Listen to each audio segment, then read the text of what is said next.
Thanks very much, Hilda. And firstly, thanks for the invitation to speak at this important event. It is much appreciated.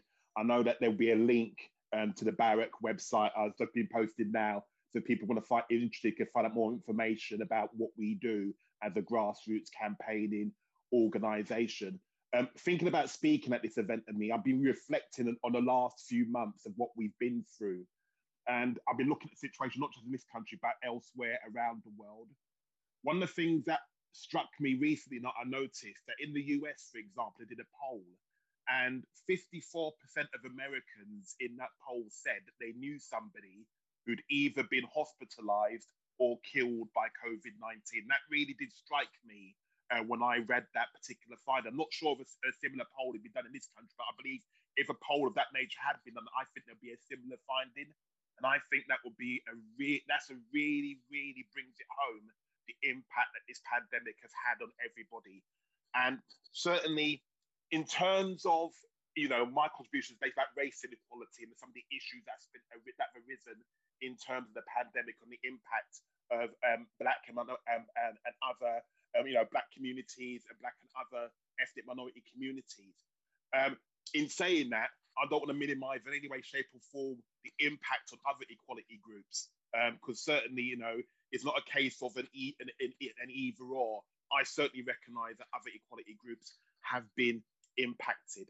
But I think what this pandemic has shown is rather than levelling things, it's actually exacerbated existing problems that have existed in society at large. I've also thought that often people sometimes say that people get the government they deserve. And I've wondered in terms of the UK's government's response to that pandemic, whether that statement is true. I vehemently believe it hasn't been true. I think about what happened at the start of the pandemic last March. We were told 12 weeks and we'll beat the pandemic. We had the infamous Eat Out to Help Out. We then had it will be all done by Christmas. We wouldn't need more than one lockdown.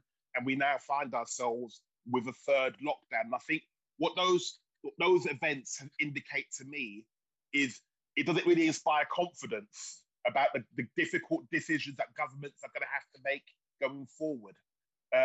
You probably heard of, as I did, the government ministers regularly say, the UK government ministers often say, we're following the science. We're following the science. And I'm not a scientist. If I was a scientist, I'll be screaming at ministers when they're coming out with that line every single time. What is clearly happened is government has made trade-offs. They've made decisions. But, scientists have advised them, but it is the political leaders that have to make the political calls and make the decisions.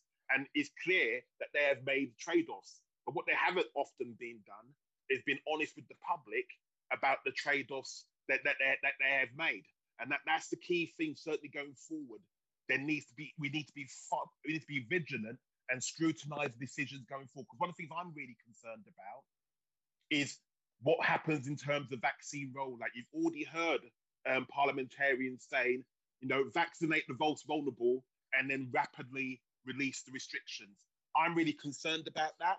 I know, for example, in some of the cases that I deal with as a trade unionist, there were people who were in the shielding category last March that are not currently in the shielding category now. But those people's health situation hasn't changed. And these are the guidance about who falls into what category has changed. And people are really concerned about a strategy that says you only need to vaccinate the most vulnerable before you can start to relax restrictions. So that's a really, really difficult thing. I think that's something that we do need to be vigilant on. One of the things, again, at the outset of the pandemic really, really got to me is, and at the time I could see it coming, health workers, the impact on health workers, health workers getting sick and unfortunately dying. One of the things that I noticed at the time, when you saw the montages of the health workers who sadly succumbed to the virus, disproportionately were Black people, from the Asian, African diaspora. And that really, really concerned me. And I do recognise that there was campaigning on that. I know the government has done reports. The UK government's position is that they're saying they do recognise that there is a disparity in terms of race. But what they're saying is ethnicity itself is not a factor. What they're saying is that societal factors, geographical factors, comorbidity, those are the issue, not race. I think that's really problematic. And I know recently in the Commons there was exchanges on this, and there was a challenge on that to the minister, the Equalities Minister, Kemi Badenoch, about that. And her response, I think, was really concerning about, saying that the opposition are looking for racism and are trying to politicize the issue. That is really, really concerning.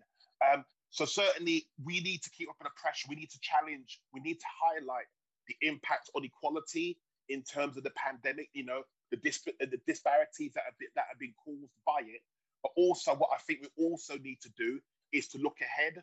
What sort of society do we want coming out of this pandemic?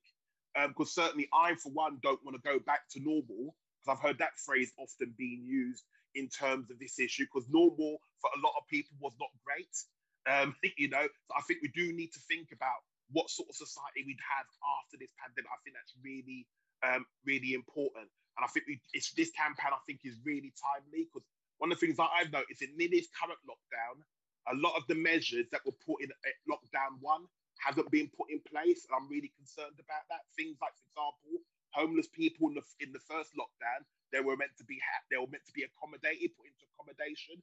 That hasn't happened this time, which has been made worse with the current cold weather that we're experiencing in the UK. I think certainly this campaign is a really important campaign going forward. And my organisation, I think everybody should really get involved in a zero COVID strategy. I think that, the idea that we can have tolerable levels of suffering, I think, is fundamentally wrong. So I hope I'll try and come in within the 10 minutes. So I'm going to wind up here and just say that certainly our organisation would look to work with zero COVID going forward, and certainly want to participate and develop those links and engagement, and hopefully this campaign's objectives, I think everybody should be supporting. Thanks very much.